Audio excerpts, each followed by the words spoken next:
So, here we go with the lecture number 2 of the atomic structure, and in this lecture I will be talking about the Rydberg's formula, the spectral series like Lyman, Balmer, Paschen, and then after that I will be talking about the equations of the photoelectric effect, and at the end of the lecture I will be sharing with you the most important patterns of the questions जो कि आपके examinations में पूछे जाते हैं. So, let's start the lecture. Okay, it's Rydberg's formula. Rydberg's formula, पहली चीजों को अंडरस्टूड करने की कोशिश करो, देन आफ्टर दैट जो है ना आप पास करके अच्छे से नोट भी कर सकते हो. रिडबर्ग्स फार्मूला जो है it is given by 1 by lambda.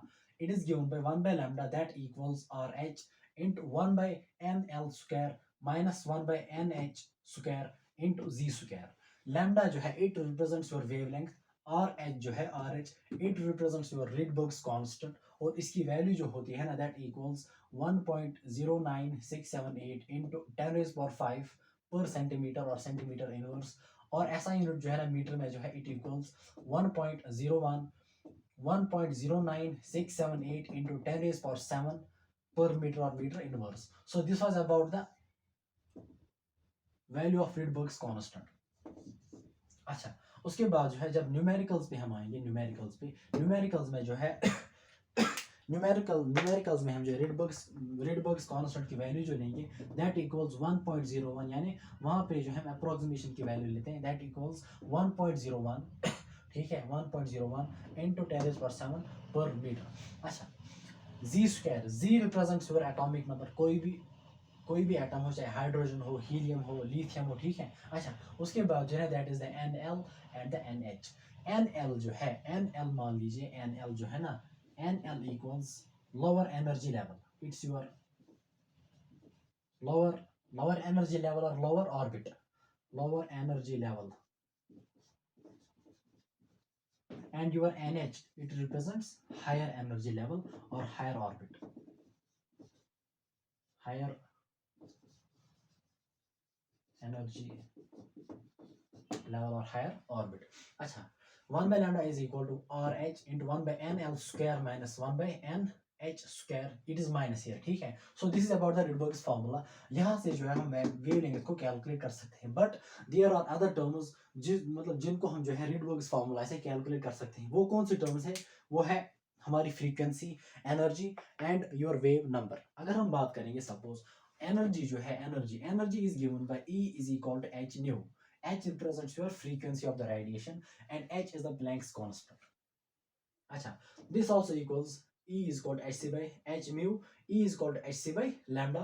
अच्छा, यहाँ पे जो है, यहाँ पे फ्रीक्वेंसी किसके बराबर होती है? फ्रीक्वेंसी जो है, frequency equals c divide by c is the velocity of light और speed of light. Frequency is equal to c divided by lambda. अगर हम यहाँ पे जो है 1 बाय लैम्डा को कैलकुलेट कर सकते हैं, करेंगे from this expression. It is given bye frequency divide by velocity of light. Frequency divide by velocity of light, it is 1 by lambda equals frequency divide by velocity of light. और इसी तरीके से जो है हमारा wave number, it is mu bar. ठीक है, it's mu bar. You के ऊपर क्या है? Bar. Mu bar equals 1 divide by lambda.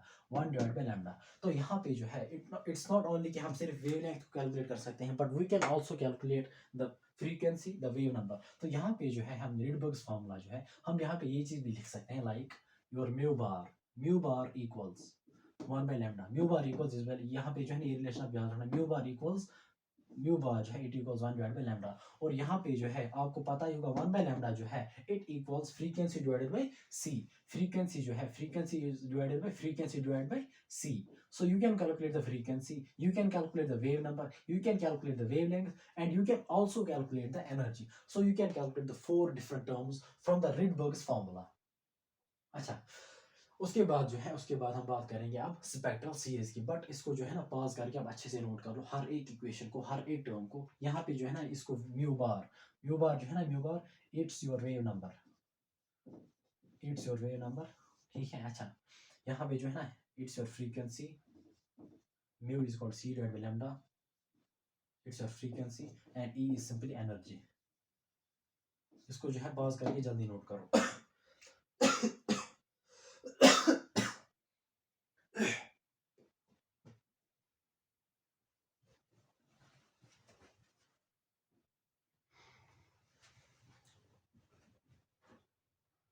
Okay, अब हम बात करने जा रहे हैं regarding spectral series. Spectral series, ठीक है, spectral series. Spectral series, spectral series जो है यहाँ पे जो है ना आप 5 कॉलम्स बनाएंगे। सबसे पहला कॉलम जो है यहाँ पे आप लिखेंगे that is your series, that is your series. उसके बाद जो है दैट इज ट्रांजिशन,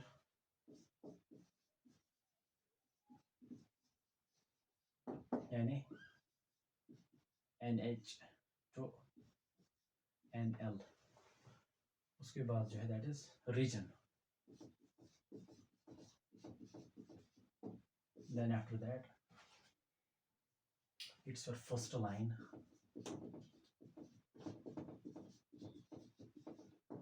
उसके बाद जो है that is the last line. Last line जो है इसको ये भी कहते हैं सीरीज लिमिट, सीरीज लिमिट। अच्छा, पहले आप इसको अच्छे से अंडरस्टूड करना, देन आफ्टर दैट आप लिखना अच्छे से, ठीक है। ओके, सीरीज पहले जो है it is your Lyman series, Lyman series, Lyman series. Then it's Balmer, उसके बाद जो है that's Paschen, Lyman Balmer Paschen Brackett. बस यही चार आप याद रखना है, ठीक है। उसके बाद क्या है that is your transition. Transition जो है, ट्रांजिशन का मतलब क्या है कि आपका इलेक्ट्रॉन डी एक्साइटेशन के बाद, यानी आपका इलेक्ट्रॉन जो हायर एनर्जी लेवल या हायर ऑर्बिट में जो होता है वो डी एक्साइटेशन के बाद किस एनर्जी लेवल में चला जाता है, आफ्टर डी एक्साइटेशन किस लोअर एनर्जी में चला जाता है, उसको हम यहाँ पे कहेंगे ट्रांजिशन। तो लाइमन सीरीज के लिए जो होता है उसमें जो इलेक्ट्रॉन जो है that comes from higher energy level to the ground state, to the ground state, that is NH2N1, NH2N1, ठीक है। इट इज NH2, या आप यहाँ पे लिखो सिंपल सी, यहाँ पे ऐसे लिखो आप NH2, एक सेकेंड, इट इज NH2N1, हाँ NH2N1, N1 यहाँ पे रिप्रेजेंट करता है इट्स योर ग्राउंड स्टेट और it is the first energy level. यानी लाइमन सीरीज में जो है इलेक्ट्रॉन डी एक्साइटेशन के बाद from higher energy level, higher energy level कुछ भी हो सकती है आफ्टर ग्राउंड स्टेट, यानी एक के बाद, यानी फर्स्ट एनर्जी लेवल के बाद जो कोई भी स्टेट होगी लाइमन सीरीज में उसको हम कहेंगे यहाँ पे हायर एनर्जी लेवल, ठीक है, या हायर ऑर्बिट। तो डी एक्साइटेशन के बाद जो लाइमन सीरीज में इलेक्ट्रॉन चला जाता है from higher energy level to ground state, यानी N इज इक्वल टू 1, ठीक है। उसके बाद जो है बॉल्मर सीरीज में जो है आपका electron it goes from NH to N2, N2 का मतलब यहाँ पे जो है it goes into the second orbit, यानी सेकंड एनर्जी लेवल में इलेक्ट्रॉन चला जाता है after de excitation in Balmer series. उसके बाद जो है that is the your Paschen series, Paschen it is NH। Higher energy level जो है यहाँ पे 2 के बाद जो कोई भी 3 4 5 जो है ना NH की वैल्यू आएगी। अच्छा, उसके बाद जो है दैट इज पास्टन। पास्टन में क्या होता है, इट गोज फ्रॉम NH, यानी higher energy level to third energy level और थर्ड ऑर्बिट। तो यहाँ पे जो है, अच्छा उसके बाद जो है दैट इज ब्रैकेट। ब्रैकेट उतना इंपॉर्टेंट नहीं है, फिर भी हम यहाँ पे इसको लिख लेंगे, इट इज NH2N4। तो यहाँ पे जो है ना ट्रांजिशन जो है इट्स वेरी इंपॉर्टेंट। ट्रांजिशन में जो है ना जो लोवेस्ट वैल्यू होती है, यानी NL की वैल्यू इज वेरी इंपॉर्टेंट, ठीक है। NL is very important for Lyman Balmer Paschen जो है। और हमेशा याद रखना NL जो है हर एक सीरीज के लिए फिक्स्ड रहेगा, यानी डी एक्साइटेशन के बाद जब इलेक्ट्रॉन हायर एनर्जी लेवल से लोअर एनर्जी लेवल में आएगा तो वो हमेशा जो है ना, अगर लाइमर की बात करेंगे तो हमेशा ग्राउंड स्टेट में चला जाएगा, यानी N इज इक्वल टू 1 में चला जाएगा, फर्स्ट ऑर्बिट में चला जाएगा। और बॉल्मर सीरीज में जो है डी एक्साइटेशन के बाद इलेक्ट्रॉन जो है सेकंड ऑर्बिट में या सेकंड एनर्जी लेवल यानी N इज इक्वल टू 2 में चला जाएगा। और पास्टन सीरीज में जो है इलेक्ट्रॉन डी एक्साइटेशन के बाद जो है हायर एनर्जी लेवल से जो है N third third energy level या थर्ड ऑर्बिट और N is equal to third में चला जाएगा। और इसी तरीके से जो है ब्रैकेट सीरीज रहेगी, उसमें जो है इलेक्ट्रॉन डी एक्साइटेशन के बाद हायर एनर्जी लेवल से जो है फोर्थ ऑर्बिट या फोर्थ एनर्जी लेवल या N इज इक्वल टू 4 में चला जाएगा। सो N1 जो है यहाँ पे जो है ना लोअर NL की value it is fixed in each series. अच्छा, उसके बाद जो that is the region. Questions जो है ना डिफरेंट पैटर्न्स ऑफ क्वेश्चंस वो हम ना इसके बाद कर लेंगे। उसके बाद जो है that is your region, it's ultraviolet visible IR। अगर हम बात करेंगे लाइमन सीरीज की, it's light lies in your ultraviolet region of the electromagnetic spectrum. फिलहाल आप याद रखो सिंपल रीजन अल्ट्रावायलेट रीजन में लाई करेगा। बाल्मर सीरीज जो है ना it lies in visible region, visible region. उसके बाद जो है ना पास्ट नंबर Brackett they lie in your infrared IR, it also lies in IR stand for infrared, infrared ठीक है, visible and ultraviolet. This was about the region. अच्छा उसके बाद जो है ना द मोस्ट इंपॉर्टेंट यहाँ पे जो है ना इस मतलब इस टॉपिक में स्पेक्ट्रल सीरीज में जो है ना आपने अंडरस्टूड करना होगा व्हाट इज गोइंग टू मतलब फर्स्ट लाइन क्या होती है और लास्ट लाइन क्या होती है, और फर्स्ट लाइन के बाद जो है ना second line, third line, fourth line ये क्या होती है, इसको हम जो है ना यहाँ पे डिस्कस करेंगे। First line of the Lyman series. अगर हम बात करेंगे first line of the Lyman series, इसका मतलब ये होता है कि जब आपका इलेक्ट्रॉन जो है डीएक्साइटेशन के बाद, यानी डीएक्साइटेशन के बाद आपका इलेक्ट्रॉन कहाँ से कहाँ चला जाएगा, देखो कहाँ चला जाएगा, इट इज फिक्स्ड, हमेशा कहाँ चला जाएगा in the ground state.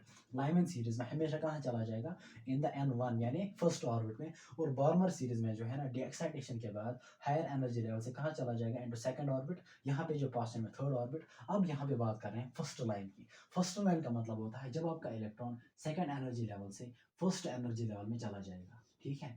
First line of Lyman series का मतलब होता है जब आपके हायर मतलब एन हायर की वैल्यू जो है ना दैट विल बी 2, एनर्जी मतलब इलेक्ट्रॉन जो होगा डीएक्साइटेशन के बाद जो होगा सेकंड ऑर्बिट से फर्स्ट ऑर्बिट में चला जाएगा, that will be called as the first line of the Lyman that will be called as the first line of the Lyman series। उसके बाद जो है ना बाल्मर सीरीज की फर्स्ट लाइन क्या रहेगी, first line of the Balmer series will be that will be from n third to n second, ठीक है, because n second जो है that is fixed, n second is here fixed। लेकिन यहाँ पे जो है अच्छा उसके बाद जो है पास्ट में जो है it is from n fourth यानी फोर्थ ऑर्बिट से थर्ड ऑर्बिट में चला जाएगा, n3 जो है ना that is fixed, n2 यहाँ पे fixed। अच्छा उसके बाद जो है ना past in series that's not so important, it is from n5 to n4।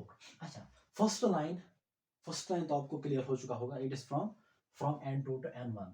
अच्छा अब यहाँ पे हम बात करेंगे थोड़ी बहुत जो है ना सेकंड लाइन क्या होती है, थर्ड लाइन क्या होती है, फोर्थ लाइन क्या होती है, ठीक है। तो पहले जो है नहीं अभी मत नोट करना, एक सेकंड।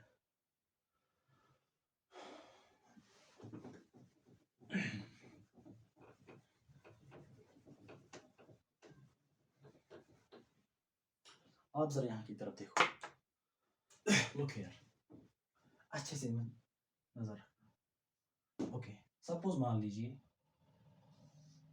1 2 3 4, ठीक है, it's 1 2 3 4, here n is equal to 1, अच्छा n इज इक्वल टू 2, यहाँ पे जो है ना n की वैल्यू क्या आएगी 3, दीज आर एनर्जी लेवल्स, ठीक है, मैंने इसी तरीके से बनाया randomly, n is equal to 4। अच्छा अब जो है first line of the Lyman series, first line of Lyman series का मतलब होता है कि जब आपका इलेक्ट्रॉन सेकंड एनर्जी लेवल से सेकंड ऑर्बिट से फर्स्ट ऑर्बिट में चला जाएगा, सो यहाँ से जो है ना ट्रांजिशन होगा फ्रॉम n2 टू n1, जब n2 टू n1 ट्रांजिशन होगा। अच्छा हमेशा याद रखना जब इलेक्ट्रॉन कहाँ चला जाएगा इन द फर्स्ट ऑर्बिट डीएक्साइटेशन के, चाहे फोर्थ से 1 में, थर्ड से 1 में, सेकंड मतलब इन्फिनिटी से जहाँ कहीं से भी जो है ना जब ग्राउंड स्टेट में चला जाएगा वो ट्रांजिशन होगा, मतलब वो सीरीज होगी लाइमन सीरीज, ठीक है, क्योंकि n1 जो है that is fixed for Lyman series.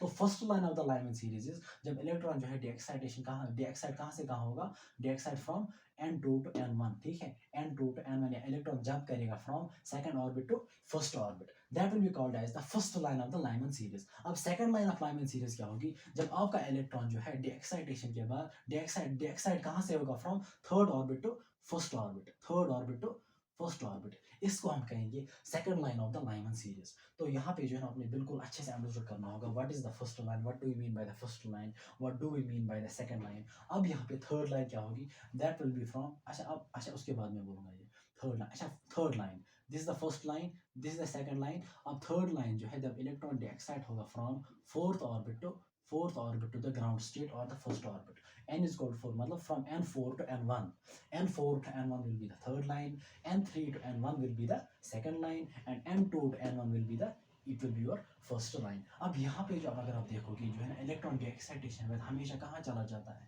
First line में भी, सेकंड लाइन में भी और थर्ड लाइन में जो है ना ग्राउंड स्टेट में चला जाता है। तो यहाँ से हमको पता चलेगा कि this represents Lyman series, because Lyman series के लिए जो है ना एक्साइटेशन के बाद इलेक्ट्रॉन हमेशा जो है ना फर्स्ट ऑर्बिट में चला जाता है और ग्राउंड स्टेट में। This was about the first line, second line and third line. अब अगर हम यहाँ पे बाल्मर सीरीज की बात करेंगे, अब अगर हम बाल्मर सीरीज की बात करेंगे, सपोज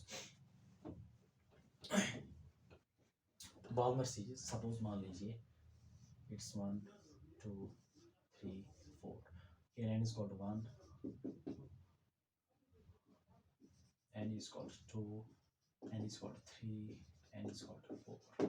तो बाल्मर सीरीज के लिए ट्रांजिशन कहाँ से कहाँ होता है, from n higher to n second. तो हमेशा डी एक्साइटेशन के बाद इलेक्ट्रॉन जो है ना सेकंड ऑर्बिट में चला जाएगा। तो अगर हम बात करेंगे फर्स्ट लाइन की, it is from third orbit to second orbit, n3 to n2, it is from n3 to n2। तो हमारा इलेक्ट्रॉन जो होगा it will go from third orbit to the second orbit. जब सेकंड ऑर्बिट में चला जाएगा, D excitation के बाद जब इलेक्ट्रॉन सेकंड ऑर्बिट में चला जाएगा, तो आपको खुद ब खुद यहाँ पे डिसाइड करना होगा, it represents your Balmer series, it represents your Balmer series. जब इलेक्ट्रॉन कहाँ चला जाएगा, in the second orbit. This is called the first line of the first line of the Balmer series. उसके बाद जो है ना second line, it will be from n4 to n second, n4 to n second, ठीक है। n3 to n2 क्या होगी, that will be your first line, और n4 to n2 that will be your second line, that will be your second line. अब third line क्या होगी, third line will be simply from fifth orbit to second orbit, fifth orbit to second orbit, that will be your third line. तो आप यहाँ पे भी देख सकते हो ना, इलेक्ट्रॉन एक्साइटेशन के बाद एक ही ऑर्बिट में चला जाता है। So it represents your Balmer series. So this was all about the first line, second line and the third line. अब हम बात करेंगे अबाउट लास्ट लाइन की। लास्ट लाइन की हम बात करेंगे। लास्ट लाइन का मतलब होता है, और सीरीज लिमिट जो है इसका मतलब होता है, जब आपका इलेक्ट्रॉन जो है डीएक्साइटेशन कहाँ से कहाँ होगा, फ्रॉम एन इन्फिनिटी, मतलब हायर वैल्यू जो होगी, एन हायर जो होगी ना, हर केस में जो है ना फिक्स्ड रहेगा यहाँ पे एन इन्फिनिटी। अब ऑब्वियसली बात है कि जो लोअर वैल्यू जो है ना हर एक सीरीज के लिए फिक्स्ड है। लाइमन के लिए it's n1, it's n2 for Balmer, n3 for Paschen and n4 for Brackett. तो n इन्फिनिटी टू n1, यानी एन हायर की वैल्यू जो है इन्फिनिटी लेनी है, और एन लोअर की वैल्यू यहाँ पे जो है ना 1 लेनी है, इनके सब लाइमन सीरीज। इसी तरीके से बाल्मर सीरीज जो है ना, it will be from n infinity to n2। इसी तरीके से पास्टन जो है इसमें आएगा from n infinity to n3। यहाँ पे जो है it will be from n infinity to n4, ठीक है। सो यहाँ पे जो है ना इट रिप्रेजेंट लास्ट लाइन और योर सीरीज लिमिट। तो हमेशा जो है ना आप इन पहली बात जो है ना, इस मतलब लोअर वैल्यू जो है, लोअर वैल्यू हर एक सीरीज के लिए लोअर वैल्यू को याद रखना कि लोअर वैल्यू जो है लाइमन के लिए क्या रहेगा, बाल्मर के लिए क्या रहेगा, पास्टन के लिए क्या रहेगा। Bracket is not so important, पहले तीन जो है ना। अच्छा, ये आपको खुद ब खुद वहाँ पे आइडिया मतलब ये जो है ना, इट इज योर 1 2 3 4, चौथा आप जो है ना खुद भी डिजाइन कर सकते हो, याद रखने की जरूरत नहीं है, लेकिन जो पहले तीन जो है ना they are very important. So this was all about the first line, second line, third line and the last line and the region and the transition and the series. अब जो है हम क्वेश्चंस की बात करेंगे, रिडबर्ग्स फार्मूला और spectral series पे जो है ना कॉम्बिनेशन में जो है ना हम क्वेश्चंस की बात करेंगे कि किस तरह से जो है ना आपके एग्जामिनेशन में क्वेश्चंस पूछे जाएंगे। बट पहले जो है ना पॉज करके पहले इसको आप नोट कर लो, अच्छे से नोट करना।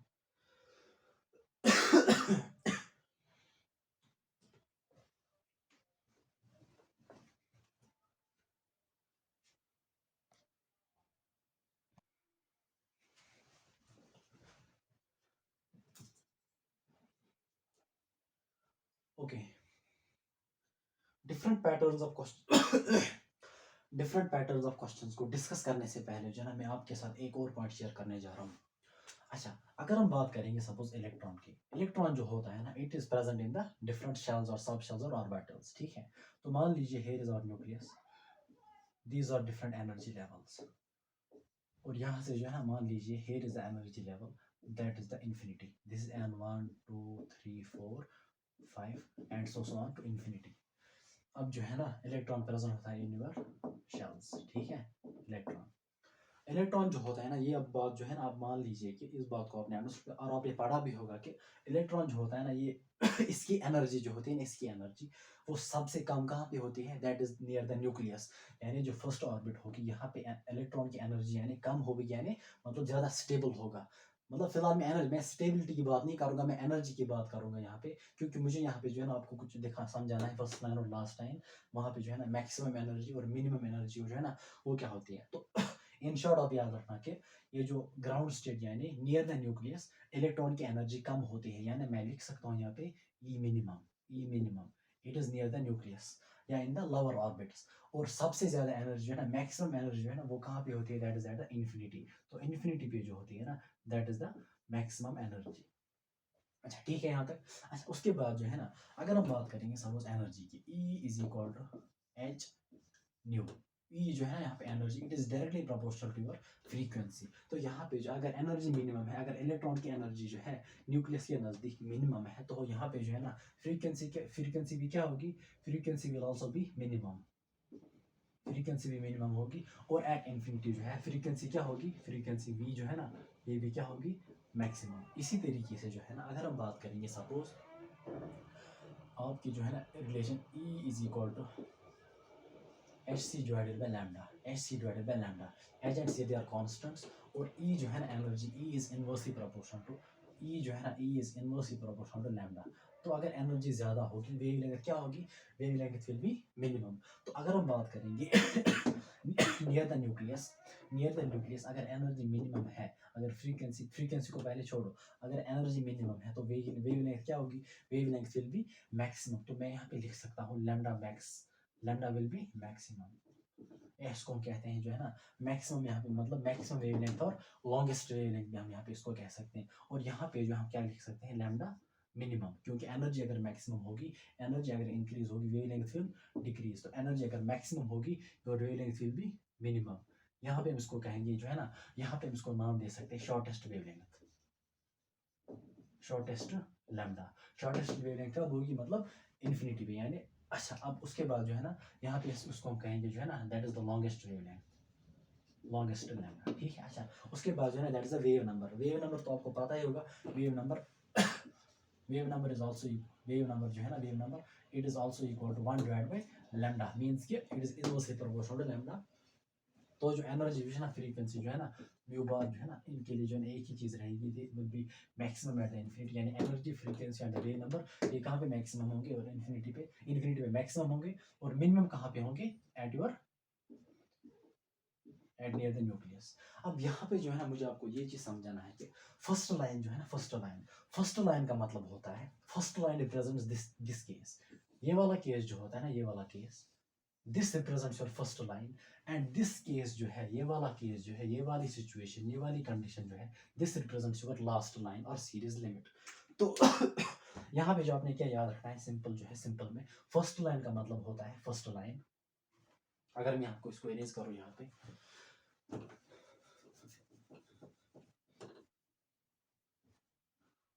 यहाँ पे भी आप लिख सकते हो आसानी के साथ। फर्स्ट लाइन का मतलब होता है लैम्डा, फर्स्ट लाइन जो है ना ये केस रिप्रेजेंट करता है, इट इज लैम्डा मैक्सिमम। और जो लास्ट लाइन यानी एन इन्फिनिटी जो है, it represents your lambda minimum. तो लैम्डा मैक्सिमम को मैंने बोला था it is the longest wavelength, और लैम्डा मिनिमम जो है it is the shortest wavelength. और यहाँ पे जो है ना इसको ये भी आप लिख सकते हो like it represents E minimum, because maximum जो है ना यहाँ पे E minimum, V minimum, mu bar is minimum, E minimum, और जो है यहाँ पे क्या रिप्रेजेंट करते हो, ई मैक्सिमम। ठीक है, ये चीज़ यहाँ पे जो है ना मुझे आपके साथ शेयर करनी थी, तो इसको भी आप नोट करना अच्छे से, बिकॉज क्वेश्चन जो है ना, क्वेश्चन इसी मतलब इस पैटर्न, मतलब इस चीज़ में, इस कॉन्सेप्ट में जो है ना बहुत सारे क्वेश्चन पूछे जाते हैं या पूछे गए इन डिफरेंट मेडिकल एंट्रेंसेस। तो जो है ना इस चीज़ को नोट करो ना बस इन द फर्स्ट 2 मिनट्स, मतलब इनको जल्दी नोट करो, इन कॉन्सेप्ट्स को, इन पॉइंट्स को, तो हम जो है ना क्वेश्चंस पे आएंगे, डिफरेंट पैटर्न के क्वेश्चंस पे। पॉज करके जल्दी नोट करो।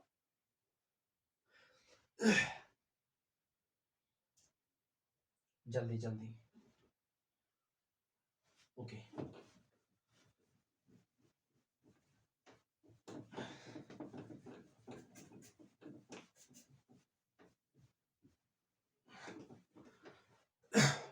ओके, पहला क्वेश्चन जो है ना, जो आपको स्पेक्ट्रल सीरीज और रेडबर्ग फार्मूला पे पूछा जाएगा, that is your series and region. Series and region, यानी आपसे पूछा जाएगा कि ये जो लाइमन सीरीज जो होती है या बाल्मर सीरीज, कोई भी सीरीज, ये किस रीजन यानी ये किस रीजन में लाई करती है। तो आपने याद रखना होगा कि लाइमन सीरीज जो होती है ना, it lies in your ultraviolet region. Balmer series जो होती है ना, it lies in your visible region. And Paschen series जो है, it lies in your infrared region. This was about the series and region. अब और एक क्वेश्चन भी बन सकता है कि आपसे पूछा जाएगा कि visible region of electromagnetic spectrum जो होता है, विजिबल रीजन जो है, इसमें कौन सी सीरीज जो है, इसमें कौन सी स्पेक्ट्रल सीरीज लाई करती है। मतलब आपको जो है ना, यहाँ पे जो है ना आपको यही से सीरीज दी जाएगी। पहले पैटर्न जो है ना, पहला केस होगा, आपको सीरीज यही से दी जाएगी। आपसे पूछा जाएगा कि किस रीजन में लाई करती है दिस सीरीज, कोई भी सीरीज। आप जो है ना रीजन वही से दिया जाएगा। आपसे पूछा जाएगा कि विजिबल रीजन में कौन सी स्पेक्ट्रल सीरीज लाई करती है, तो आपका आंसर क्या आएगा, your Balmer series. This was the first pattern. उसके बाद जो है ना, that is your second pattern. Second pattern is about longest and shortest wavelength. Calculation of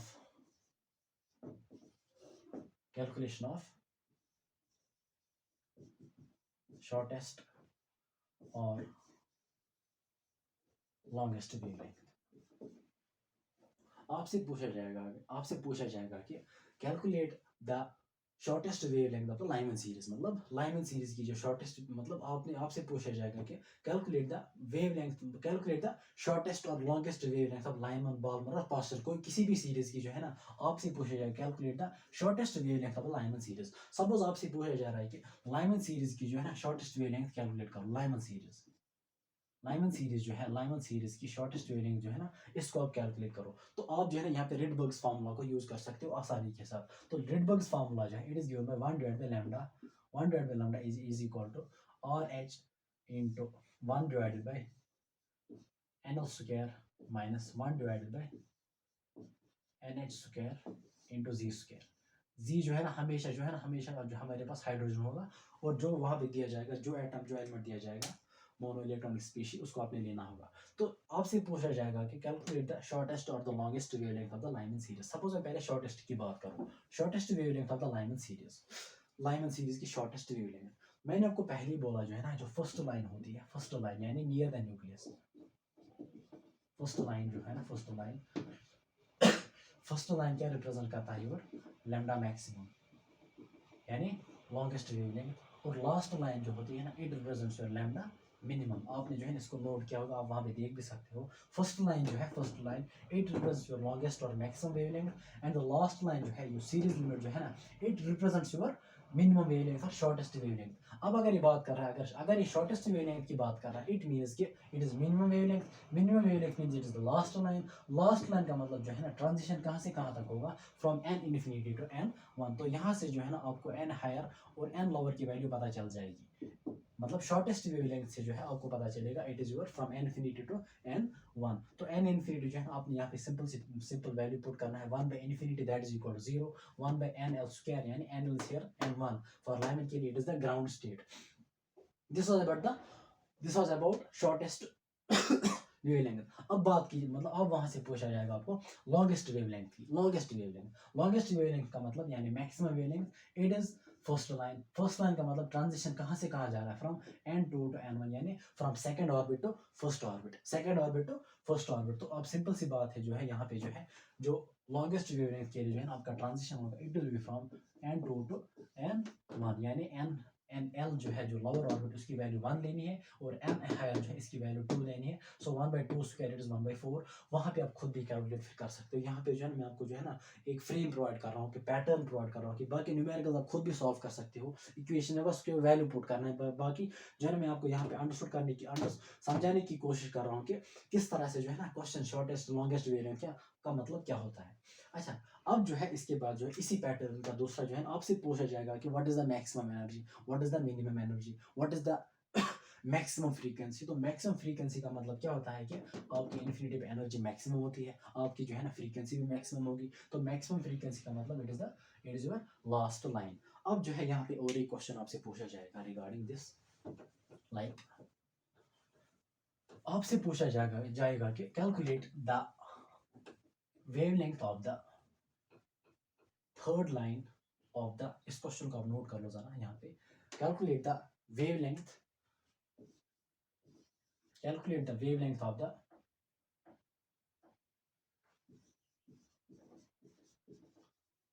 third line of Paschen series in hydrogen spectrum. वो तो पता ही होगा, hydrogen spectrum Paschen series. Paschen series में आपने वेवलेंथ कैलकुलेट करनी है किस लाइन की, थर्ड लाइन की। अब थर्ड लाइन क्या होती है, आपने जो है ना सबसे पहले ट्रांजिशन को वहाँ पे जो है ना आपको जहन में आना चाहिए कि पास्टन सीरीज के लिए ट्रांजिशन कहाँ से कहाँ होता है ना, मतलब आपकी जो लोअर एनर्जी जो है ना डीएक्साइटेशन के बाद आपका इलेक्ट्रॉन किस ऑर्बिट में चला जाता है, that is into third orbit. तो जो है ना आप यहाँ पे जो है ना वहाँ पे बनाइए जल्दी जल्दी इसी तरीके से जो है ना, या बनाने की जरूरत आपको खुद आइडिया मिलेगा, आपको खुद ब खुद आइडिया मिलेगा। Suppose it's your n1, it's your 2, it's your 3, it's your 4, it's your 5, 6th orbit, 7th orbit, 8th orbit. तो जो है it is the third line of the Paschen series. Paschen series के लिए ट्रांजिशन कहाँ से कहाँ होता है, from n higher to n third, मतलब आपका इलेक्ट्रॉन जो है वो थर्ड ऑर्बिट में चला जाएगा आफ्टर डीएक्साइटेशन। तो फर्स्ट लाइन जो है ना, फर्स्ट लाइन क्या है, it is from n4 to n third, यानी from fourth orbit to third orbit. तो फोर्थ ऑर्बिट जो है ना it is this, it is your n4, ठीक है, it's your n4। Fourth orbit से जो है ना थर्ड में चला जाएगा, it's your first line. Second line क्या होगी, second line will be from n5th to n3rd, ठीक है, n5th टू n3rd, यानी fifth orbit to third orbit, it will be your second line of the Paschen series. अब third line क्या होगी, it will be from n6th, ठीक है, n6th, 1 2 3 4 5 6, हाँ 6th, fifth is this, and your fourth। तो यहाँ जो है it represents your first line from n4 to n3rd, it represents your second line from n5th to n3rd, and it represents your third line that's from n6 to n3rd, n6 to n3rd, n6 to n3rd। So this is your third line of the Paschen series। तो आपने जो है ना वहाँ पे जो है यहाँ पे nl की वैल्यू और n hair की वैल्यू क्या आएगी, nl जो है ना nl की वैल्यू जो है ना n will be here, nl will be your 3 और nl square 3 is 9 और n हायर जो है ना it will be your n higher यहाँ पे जो होगा that will be your 6। तो थर्ड लाइन जो है ना इसको आपने अच्छे से वहाँ पे ये बनाने की बिल्कुल भी ज़रूरत नहीं है, बल्कि आपने क्या करना होगा वहाँ पे, सिंपल सी बात है, आप फर्स्ट लाइन को हमेशा याद रखो, first line in each series. मान लीजिए third line of Paschen series आपको नहीं पता है, लेकिन आपको पता है फर्स्ट लाइन क्या है, first line is from n4 to n3rd। तो सेकंड लाइन क्या होगी, that will from n5 to n3rd, because n3rd जो है ना हमेशा हर एक सीरीज के लिए अपना जो है ना lower value of n fixed रहेगा, ठीक है, डीएक्साइटेशन के बाद हमेशा जो है इलेक्ट्रॉन उसी ऑर्बिट में चला जाएगा जो फिक्स्ड रहेगी हर एक के लिए लोअर वैल्यू। तो जो है ना that is the first line, second line, third line क्या है, from n6 to n3rd। So n6 to n3rd जो है ना it is the third line of the Paschen series. इसी तरीके से ना डिफरेंट पैटर्न्स के पूछ लेंगे, calculate the wavelength, calculate the energy, calculate the frequency. So this was about the third line. और उससे पहले जो है ना हमने बात की थी regarding the shortest and the longest wavelength. उसके बाद जो है ना और एक पैटर्न आने वाला है, that is what is following transition represent। अच्छा और एक क्वेश्चन, और एक पैटर्न, जो तीसरा पैटर्न रहेगा, पैटर्न्स को बिल्कुल अच्छे से याद रखना पैटर्न्स को। Which of the following transition represents, suppose Balmer series, question आपसे पूछा जाएगा which of the following transition, question आप नोट करना, which of the following transition represents Balmer series, which of the following transition represents Balmer, questions को note करना, which of the following transition represents Balmer series। कोई भी series होगी, मैंने वहां पे यहाँ पे Balmer series को चुन लिया series. which of the following transition, चार ऑप्शन दिए जाएंगे, सपोज इलेक्ट्रॉन जो है ना मतलब कहाँ से कहाँ चला जाता है, कहाँ से कहाँ डीएक्साइट करता है, ट्रांजिशन दिए जाएंगे from suppose fifth orbit to second orbit, fourth orbit to first orbit, sixth orbit to third orbit, and your fifth orbit to third orbit. ये आपके पास चार ऑप्शंस होंगे, चार ऑप्शंस, यानी ट्रांजिशन दिया जाएगा, आपसे पूछा जाएगा कि which of the following transition represents Balmer series. Balmer series कौन सा ट्रांजिशन रिप्रेजेंट कर रहा है, तो आपको पता होगा ये है, यहाँ पे मैंने इस कॉलम को लिखा था नाम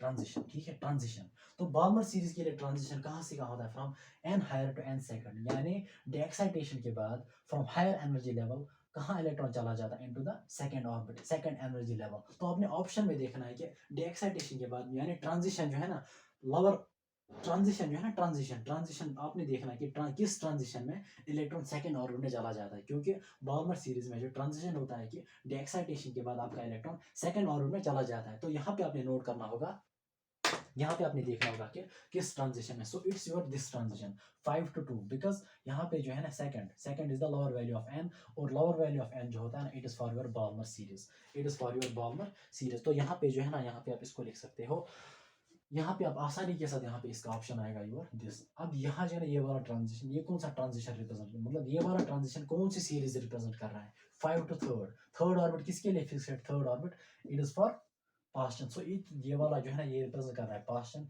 ये रिप्रेजेंट कर रहा है योर बार्मर, ये रिप्रेजेंट कौन सा करेगा, फर्स्ट ऑर्बिट में चला जाएगा। एन हायर कुछ भी हो, एन हायर कुछ भी हो, लेकिन जो है ना, जो लोअर ऑर्बिट हमेशा फिक्स्ड रहेगा। It's your first, it's your Lyman, it's Lyman 4 to 1। Third जो है ना, थर्ड किसके लिए होता है, it's your Paschen. So this represents your Paschen. ये this was the another pattern which the following transition represents the given series. उसके बाद जो है ना, और एक क्वेश्चन जो मैं आपके साथ शेयर करूंगा इस लेक्चर के बाद, जो है जब आप लेक्चर को घर पे रिवाइज करोगे अच्छे से, मतलब क्लास वर्क जब करोगे, तो आपके अपने सामने जो है ना, AITMT का मॉड्यूल या आपकी जो ऑब्जेक्टिव बुक होगी उसको सामने रखना। देन आफ्टर दैट क्वेश्चंस को चेक करना कि कोई क्वेश्चन मिस तो नहीं हो रहा है कि यानी, और ये भी क्वेश्चन चेक करना कि क्या आपसे क्वेश्चंस बन रहे हैं, ठीक है। अच्छा, उसके बाद जो है ना, इट इज द रेशो। अब रेशो वाले अब जो है ना, रेशो वाले क्वेश्चंस आएंगे, सब आपसे पूछा जाएगा, calculate the ratio of calculate the ratio of shortest wavelength, lambda shortest of Lyman series to the longest wavelength, lambda longest wavelength of Balmer series, ठीक है। तो यहाँ पे जो है ना, सीरीज अलग अलग दी गई है और वेवलेंथ्स भी क्या दिए गए हैं, अलग अलग। हमने जो है ना, रेशो निकालना है, calculate the ratio of the shortest wavelength of the Lyman series to the longest wavelength. यानी हमने क्या निकालना है, यहाँ पे हमने निकालना है lambda shortest for Lyman series divided by lambda longest of the Balmer series. तो जो है, इस क्वेश्चन को आप ध्यान से देख लेना, अच्छे से देख लेना।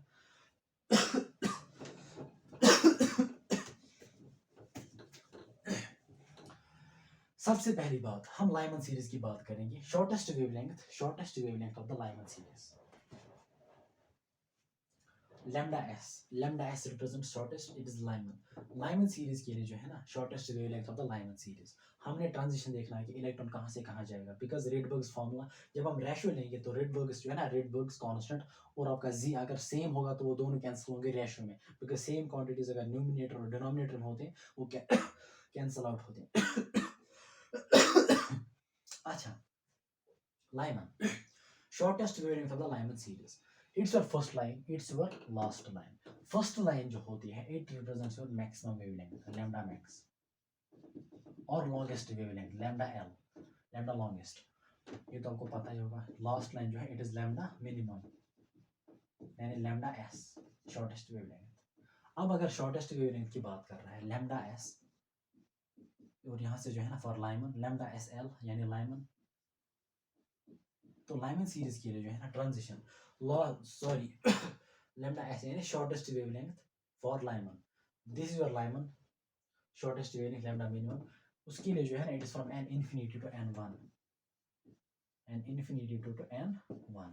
This is about the shortest wavelength of the Lyman series. Transition कहाँ से कहाँ होगा, from n infinity to n1, it is the shortest wavelength maximum energy. Okay, उसके बाद जो है ना, it is the lambda longest of the Balmer, lambda longest of the Balmer. Lambda longest मतलब मैक्सिमम वेवलेंथ जो है ना, it is the first line, लेकिन बाल्मर के लिए जो है ना, it is from n third to n2। तो आपका ट्रांजिशन जो होगा from n third to n2। तो यहाँ पे जो है ना, आप दोनों केसेस में जो है ना, दो इक्वेशंस को डिजाइन कर लेंगे, उसके बाद उनका रेशियो लेना है। लेकिन यहाँ पे जो है लाइमन में जो है n हायर की वैल्यू 1/∞ 0 आएगी, लेकिन यहाँ पे जो है ना, it will be your V2, ठीक है. It will be 1/3 square and 1/2 square, यानी this is the value of NH, this is the value of N L, ठीक है. So this was all about your ratios. अब कोई भी ratio, wavelength का ratio, shortest wavelength कभी पूछा जाएगा, calculate the ratio of the, suppose मान लीजिए ये भी आपको, आप ये पैटर्न भी आपके सामने रखूं ताकि प्रैक्टिस हो जाए अच्छे से. इसको नोट करना अच्छे से, पास करके जल्दी. ओके, और एक पैटर्न जो जल्दी जल्दी मैं आपके सामने रखूंगा.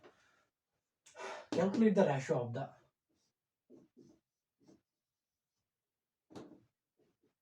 calculate the ratio of the first line,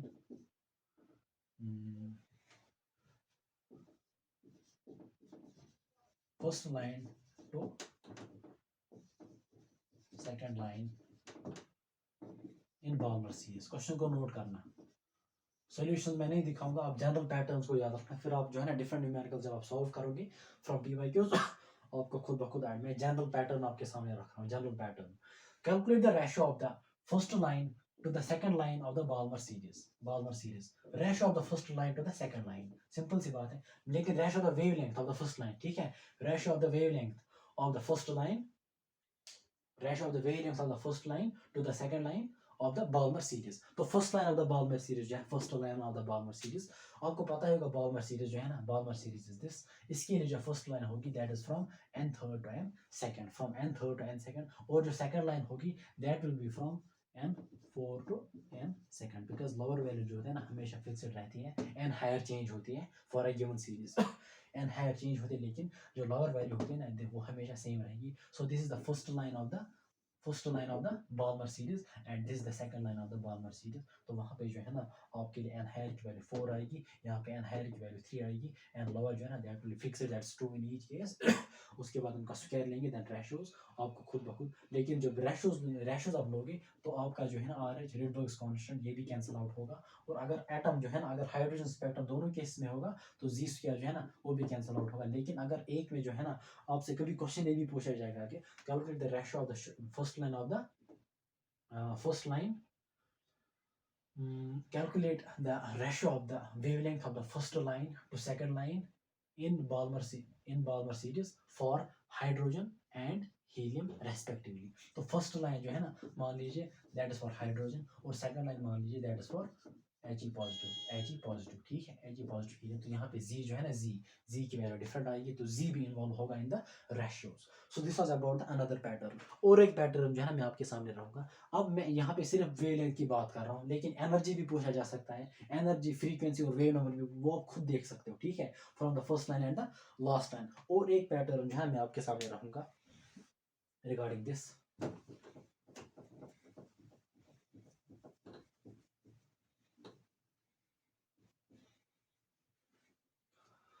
आपसे जो क्वेश्चन पूछा जाएगा लाइक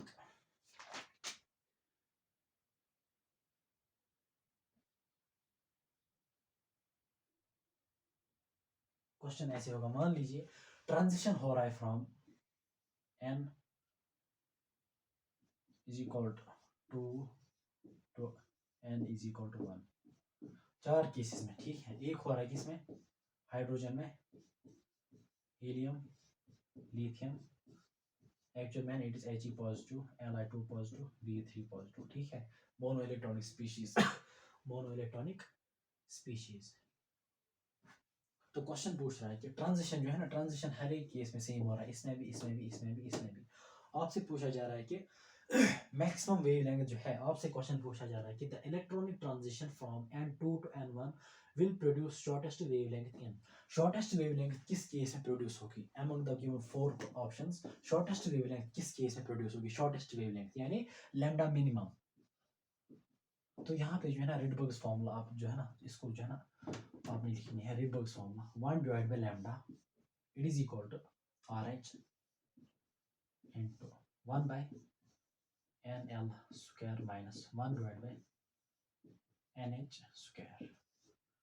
यहाँ पे क्या आएगा, Z स्क्वायर. अगर आप देखोगे for the given value of, मतलब वेवलेंथ जो है हमने निकालना है लैम्डा मिनिमम किस केस में, मतलब शॉर्टेस्ट वेवलेंथ किस केस में होगी for the given transition same है.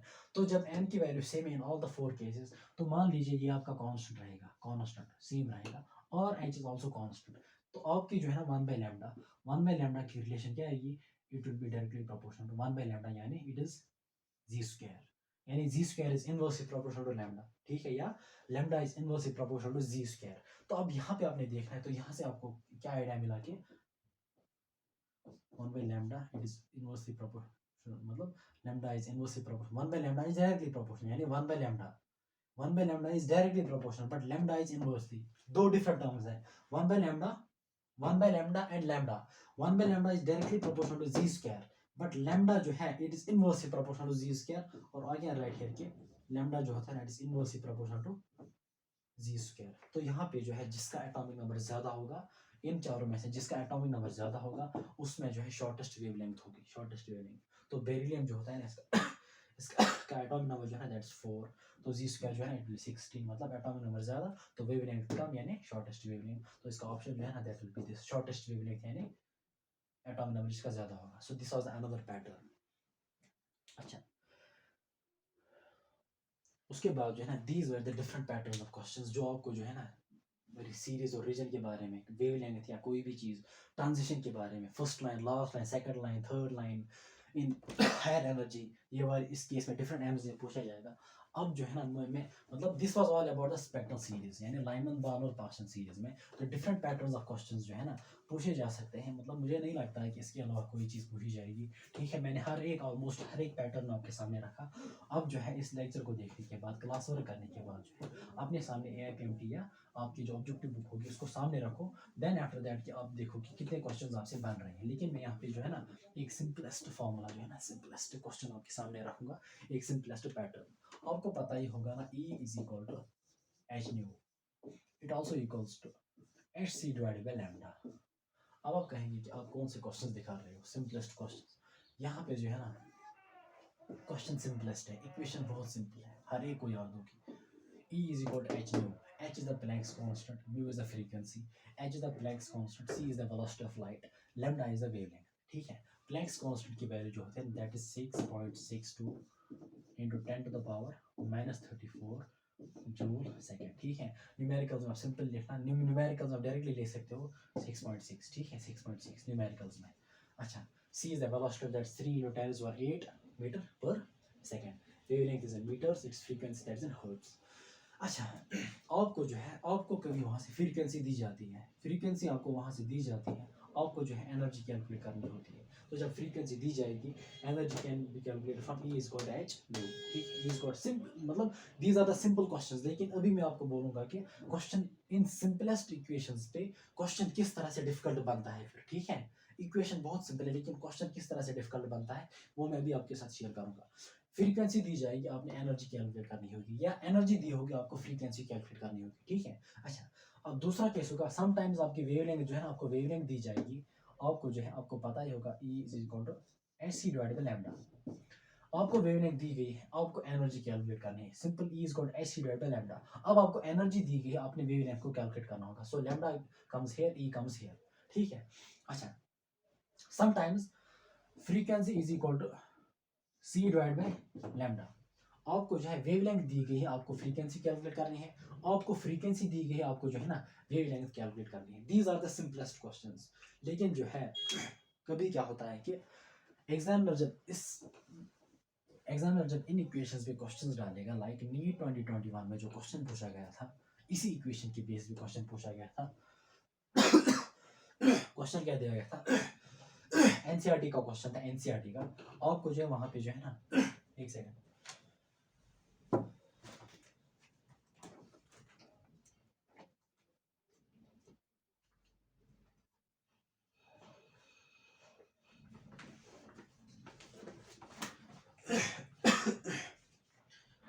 क्वेश्चन क्या पूछा गया था,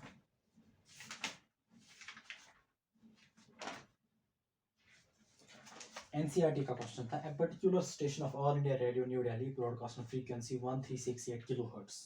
आपको जो वहां से फ्रीक्वेंसी दी गई थी, frequency equals 1368 kilohertz, KHZ, K stands for kilo, 10 is per 3 kilohertz. The wavelength of the electromagnetic radiation emitted by the transmitter is, आपने जो है वेवलेंथ को कैलकुलेट करना था, वेवलेंथ को कैलकुलेट करना था, और सी की वैल्यू जो है ना वहां से उसने दी थी, C velocity of light 3 into 10⁸ 8 metre per second. अब कितना सिंपलेस्ट क्वेश्चन है, लेकिन जो है इस क्वेश्चन में जो है ना 2 मिनट जो है ना calculation part was little bit difficult, और ऑप्शंस जो थे ना options were very close. Options was, पहला ऑप्शन जो था ना A part, it was like 219.2 metre, option B was like this 2192 meter, option C 21.92 centimeter, option D 2 219.3 metre. तो आपने क्या करना था, आपने क्या निकालनी थी, वेवलेंथ। तो वेवलेंथ जो है ना frequency is equal to c divide by lambda.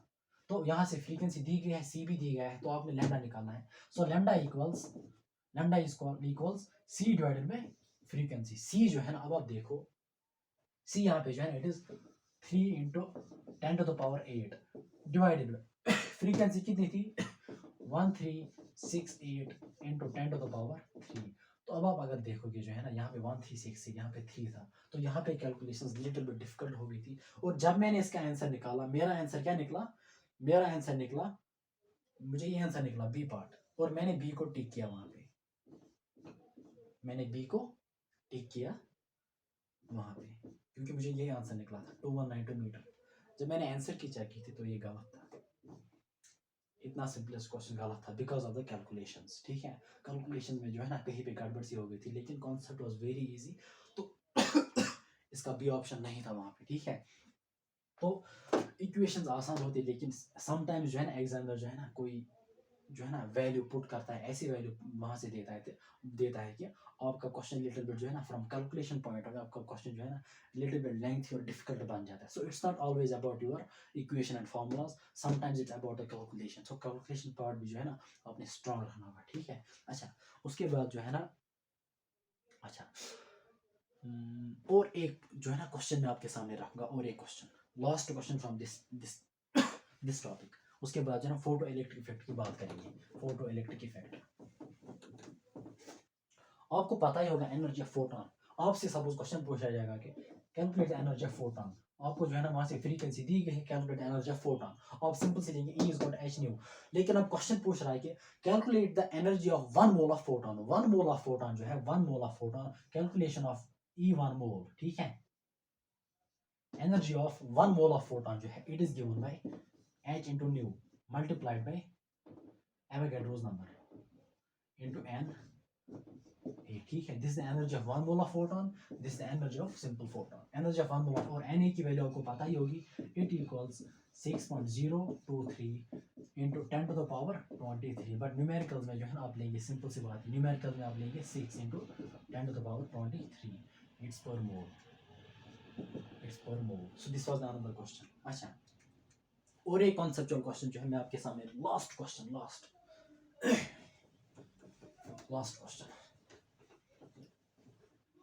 Question जो है दैट इज, आप यहाँ पे याद रखना, ऑल कॉन्सेप्ट में पूछा जाएगा, all mono electronic species, all monoelectronic species show similar spectra या similar line spectra। यहाँ पे मैंने लिखा है मोनो इलेक्ट्रॉनिक स्पीशीज, वहां पे होगा सिंगल इलेक्ट्रॉनिक स्पीशीज भी, सिंगल इलेक्ट्रॉन। ठीक है, जिनमें एक ही इलेक्ट्रॉन प्रेजेंट होगा। उसमें एग्जांपल आ रही है आपकी हाइड्रोजन, जिसमें एक ही इलेक्ट्रॉन है, it is Li positive, lithium positive. उसके बाद जो है that is hydrogen, helium, lithium, sorry it is He positive, it is Li2 positive, और इसी तरीके से बेरिलियम। ठीक है, सो this was all about the Rydberg's formula and the spectral series and the different patterns of questions जो पूछे जाएंगे। और मुझे नहीं लगता है कि इससे बाहर आपको जो है ना, इससे बाहर आपसे कुछ पूछा जाएगा। नीट 20 एक क्वेश्चन मैं आपके सामने रहूंगा नीट का। नीट 2019 में क्वेश्चन पूछा गया है, विच of the following series of transition in the spectrum of hydrogen atom falls in visible reason, यानी विजिबल रीजन में कौन सी स्पेक्ट्रल सीरीज फॉल करती है, कौन सी फॉल करती है, that is ultraviolet visible, visible region में कौन सी सीरीज फॉल करेगी, that is your Balmer series, ठीक है, that's your Balmer series. This was all about the spectral series and Rydberg's formula. अब जो है मैं फोटो इलेक्ट्रिक इफेक्ट की इक्वेशंस जो है ना इसी लेक्चर में करेंगे, दूसरे इसी में के दूसरे एक सेकंड, आप जरा इसको नोट करो, इस पॉइंट को।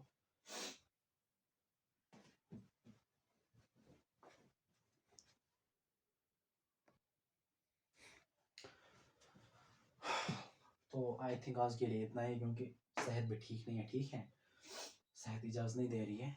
तो इंशाल्लाह in the next lecture I will be talking about next lecture number 3 वाला।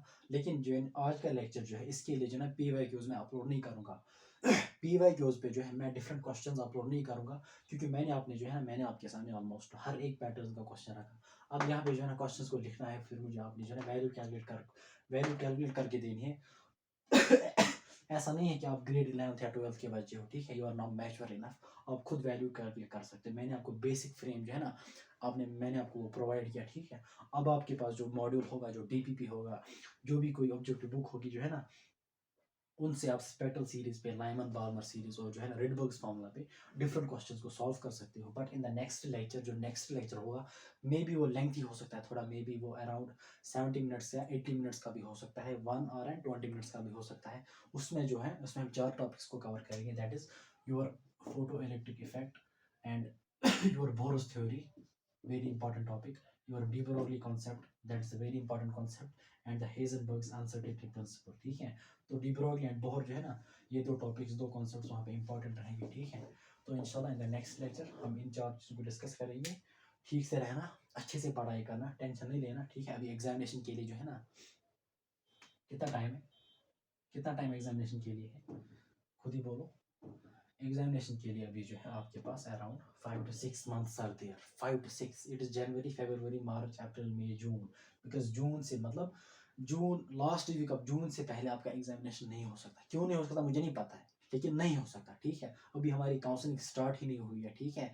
और अभी र्यूमर्स आ रहे हैं, र्यूमर्स क्या, टाइम्स ऑफ इंडिया ने एक आर्टिकल दिया था, उस वहाँ पे उन्होंने बोला था कि मई का एग्जामिनेशन, मई में जो आपका एग्जामिनेशन होगा, नीट 22 जो है मई में कंडक्ट किया जाएगा। और जेई मेंस जो है उसका पहला फेज जो है वो मार्च में कंडक्ट होगा। अब जो है ना यहाँ पे जो है ना एक बात मुझे आपके साथ शेयर करनी है रिगार्डिंग दिस टॉपिक। वहां पे वो बोल रहे हैं मार्च में जो है ना it will be the first phase, यानी जेई का फर्स्ट फेज। अप्रैल में जो है ना उसके बाद क्या होगा, सेकंड फेज। और दूसरे आर्टिकल में उन्होंने बोला था कि वी आर एक्सपेक्टिंग 4 फेजेस, यानी जिस तरह लास्ट ईयर 4 फेजेस हो गए थे, इसी बार जो है ना इस साल भी वो एक्सपेक्ट क्या कर रहे हैं, 4 फेजेस। अब आप मुझे बोलो, अगर अप्रैल में जो है सेकंड फेज होगा और वो कह रहे हैं कि मई में जो है नीट होगा, पागल, नीट में मई एग्जामिनेशन मई में आपका नीट होगा, तो जो 2 फेजेस जो है ना, आप मुझे बोलो थर्ड फेज और फोर्थ फेज वो कब होंगे, नीट के बाद होंगे। क्योंकि जो है आपने जो है देखो फर्स्ट फेज जब आपने दिया तो इसके रिजल्ट्स जो है ना वो भी उनको प्रिपेयर करने होते हैं। उसके बाद जो है ना सेकंड फेज के लिए फिर से रजिस्ट्रेशन जो है ना उनको करनी होती है स्टूडेंट्स को, तो उसके लिए टाइम गैप चाहिए। अब अगर अप्रैल में जो है सेकंड फेज होगा तो थर्ड फेज ऑब्वियसली जो है ना मई या जून में होगा। उसके बाद जो है ना अगर काउंसलिंग की बात करेंगे, this is from the JEE point of view, अगर हम बात करेंगे काउंसलिंग की, हमारी क्लास जो है ना लास्ट ईयर वो जो है ना फेब से स्टार्ट हो गई थी GMC में, ठीक है, फेब से स्टार्ट हो गई थी फरवरी। अभी जो है काउंसलिंग कंप्लीट नहीं हुई, काउंसलिंग कंप्लीट अभी स्टार्ट ही नहीं हुए, काउंसलिंग स्टार्ट ही नहीं हुए, तो वी आर एक्सपेक्टिंग कि इस साल जो है क्लासेस जो है ना क्लासेस जिन स्टेट से अभी काउंसलिंग स्टार्ट नहीं हुए, तो मुझे लग रहा है कि क्लासेस जो है ना वो जो है ना मार्च अप्रैल, मुझे लग रहा है कि अप्रैल जो है ना अप्रैल में कंप्लीट होंगे, मुझे लग रहा है, या लास्ट वीक ऑफ मार्च या फर्स्ट वीक ऑफ अप्रैल में जो है ना क्लासेस स्टार्ट होंगे। अब अगर मान लीजिए लास्ट वीक ऑफ मार्च जो है, लास्ट वीक ऑफ मार्च या फर्स्ट वीक ऑफ अप्रैल में अगर क्लासेस स्टार्ट हो गए GMCs में, इस साल जिन स्टेट्स में भी काउंसलिंग कंप्लीट नहीं हुई है, तो आप मुझे बोलो, अगर मई में एग्जामिनेशन कंडक्ट होगा, अगर मई में एग्जामिनेशन कंडक्ट होगा तो जून में आपका रिजल्ट आएगा, जुलाई में आपकी काउंसलिंग स्टार्ट होगी या कंप्लीट होगी, और अगस्त में आपके जो है ना क्लासेस स्टार्ट होगी अगस्त में। मतलब नीट 2020 अगर इनके हिसाब से मई में एग्जामिनेशन होगा तो नीट 22 एस्पिरेंट्स जो होंगे, नीट 22 एस्पिरेंट्स, उनको जो है ना अगस्त में जो है ना मेडिकल कॉलेज जाना होगा। लेकिन इस साल जो है ना नीट 21 का बैच जो है ना, वो कब मेडिकल कॉलेज जा रहे हैं? In the month of March और अप्रैल। तो अगर अप्रैल में उन्होंने नया बैच स्टार्ट किया 21 का बैच, तो अगस्त में किस तरह से नीट 22 का बैच स्टार्ट हो सकता है? आप मुझे बोलो, इसके बारे में आप खुद सोचना। इन चीज़ों जो है ना, कोई बात लॉजिकल होती है, मतलब दीज आर लॉजिकल थिंग्स। ऐसा नहीं है कि हमने बोल दिया, मैं भी कोई न्यूज़ चढ़ा दूँ, कोई आर्टिकल चढ़ा दूँ कि एग्जामिनेशन में होगा, तो क्या होगा? नहीं होगा। थोड़ी बहुत जो है ना एक मतलब पिछली मतलब प्रीवियस एनालिसिस की बेस पे भी जो है ना डिसाइड करना चाहिए। जो आपने जो है ना परेशान नहीं होना रहेगा एग्जामिनेशन डेट, एग्जामिनेशन के लिए 5-6 मंथ्स आर देयर, बस अच्छे से पढ़ाई करो, सुकून के साथ पढ़ो, ठीक है? दिक्कत होती है, परेशानी होती है, एंजाइटी होता है, लेकिन हमेशा जो है ना ओवर थिंकिंग से बचना है, नेगेटिव स्टफ से अपने आप को दूर रखना है, ठीक है? हमेशा अपने गोल पे फोकस करना है कि अभी मेरे पास कितना टाइम अवेलेबल है और मैंने कितनी चीज़ों को कवर करना है, और आज के दिन में जो है इन दीज 24 आवर्स आपने हर दिन 24 आवर पे फोकस करना है, ठीक है? कि 24 आवर्स में अपना मैक्सिमम टाइम जो है ना आपने यूटिलाइज करने की कोशिश करनी है। बाकी आपकी सिलेक्शन जो है ना वो एक ही फैक्टर जो है ना डिसाइड कर सकती है, that is your efforts, not all your efforts, that's your best efforts. Best efforts का मतलब होता है कि आपने जो है मैक्सिमम टाइम जो है from quantity point of view, maximum time maximum time आपने यूटिलाइज करना है from quantity point of view.